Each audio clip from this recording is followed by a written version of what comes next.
دیوانہ اونٹ۔ بنی نجار کے ایک باغ میں ایک دیوانہ اونٹ گھس آیا۔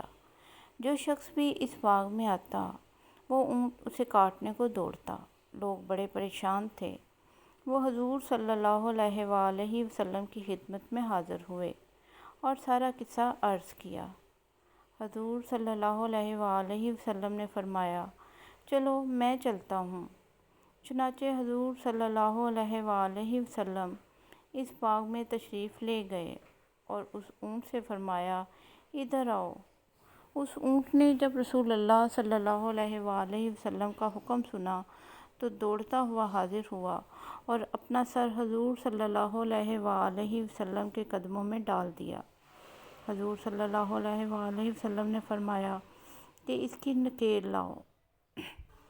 حضور صلی اللہ علیہ وآلہ وسلم نے اسے نکیل ڈال کر اس کے مالک کے حوالے کر دیا اور اونٹ آرام سے چلا گیا۔